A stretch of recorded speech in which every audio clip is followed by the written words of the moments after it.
Ladies and gentlemen, my friends, all of you, I appear here before you in the city of Brussels in the year 2012, almost 5 years after I appeared in the very same place for the very same purpose.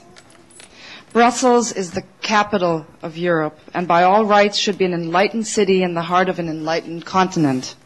Yet this is not so. The unaccountable bureaucracy of the European Union is now widely considered to be a soft totalitarian regime and getting harder all the time. This should not have been possible.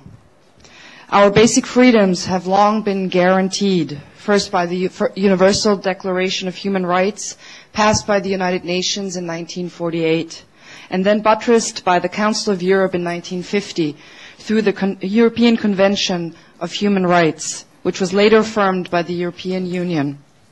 Our individual countries have additionally codified the same basic rights in their own constitutions. These rights include the freedom of individual conscience, the right to assemble peaceably, the right to practice our religion freely, or no religion at all. And perhaps most importantly of all, they include the right to voice our opinions freely and to publish them without hindrance. Yet freedom of speech is under attack all across Europe. I have experienced the full brunt of it in my own country, Austria. I was prosecuted, convicted, and fined for telling the simple truth about the Prophet of Islam. Today, in the 21st century Europe, our right to free speech is being shut down quietly and systematically with an effectiveness that the commissars in the old Soviet Union could only dream of. These legal provisions making all this possible are detailed in the EU's public documents, and they enjoy the full force of law in all EU member states. The nations of Western Europe have obediently complied with the EU's framework decision and have enacted laws criminalizing speech that offends Muslims. The death throes of free speech in Europe have already begun.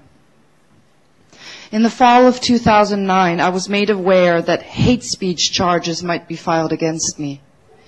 I had denigrated religious teachings by giving one of my public lectures about Islam. The possibility of my prosecution was not communicated to me directly, but through articles in the press. The evidence used against me was a transcript of a tape of my lecture provided to the court by the same socialist newspaper. It included words that were not spoken by me and words that were not spoken in public, which therefore were not in violation of the law. But my case was not really about the law. It was a political trial. And like the trials of Geert Wilders and Jussi Halla-aho, it was intended to silence someone who speaks out against the barbaric nature of Sharia law. Above all else, it was intended to discourage anyone who might consider following in my footsteps. The oligarchs who rule Europe are determined to prevent any frank discussion among their citizens about Islam and its legal doctrines. Ladies and gentlemen, dear friends, these are the methods of a totalitarian state. They are more successful than those of the Nazis and the fascists and the communists because they are accomplished quietly and peacefully with no need for concentration camps or gulags or mass graves or the shot in the back of the neck in the middle of the night. We are systematically being silenced. We Europeans desperately need our own version of the First Amendment. We need leaders who are wise and courageous enough to compose and implement legal instruments that affirm the same fundamental rights that are guaranteed to all citizens by the United States Constitution. We must decide to reclaim our continent and our nations. We will take back our countries from those thieves who sneaked them away from us while we were lulled into somnolence by our wealth and our pleasant diversions. If we lose our freedom of speech, then we are lost forever.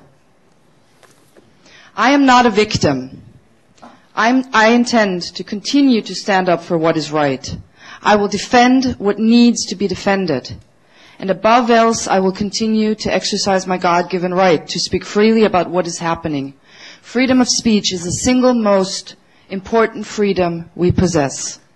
This is our time. This cup will not pass from us. I once again will quote from J.R. Tolkien's famous trilogy, The Lord of the Rings. It is an exchange, and you have heard this before, between Frodo the Hobbit and Gandalf the Wizard, and it concerns the perilous quest on which Frodo and his friends have been sent. Frodo says, "I wish it need not have happened in my time."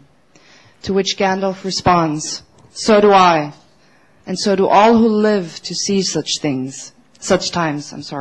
But that is not for them to decide. All we have to decide is what to do with the time that is given to us. It is time for us, for all of us here, to decide what to do with the time that is given us. How many examples have to be set before the rest of the European population understands the new rules and is cowed into submission?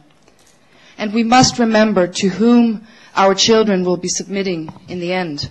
They will be submitting to our successors in Europe. They will be submitting to our replacements. We also must remember that the word for submission in Arabic is Islam. When there are enough Muslims living in Europe, and it doesn't have to be the majority of the population, just somewhere around 15 to 20%, we will be living under Islamic law and not the laws that presently govern us. We will no longer enjoy what constitutional rights remain to us now. Our rights will be completely prescribed and delimited by Sharia. Women will become the virtual chattel of men. Christians and Jews will be driven out or forced to convert to Islam. Atheists and homosexuals will be killed. The European Union, right here, where we are right now, would consider these words to be hate speech. Under the framework decision that I mentioned before, they are classified as racism and xenophobia, and we can all be prosecuted for saying them. But they are, in fact, and they will always remain, the simple truth. Anyone can verify them by studying history. Anyone who chooses can read the Quran and the Hadith and the Sunnah of the Prophet. Widely available official treatises on Islamic law confirm that my description is not hate speech, but plain and accurate reading of the tenets of Islamic law. It has become obvious that to tell the truth about Islam is now considered incitement to religious hatred. It is now clear that non-Muslims who reveal the tenets of Sharia law to the public are denigrating religious teachings. If we meekly accept these rules, then we are acquiescing in the imposition of Sharia law in our own nations. I, for one, will not sit silently while this happens.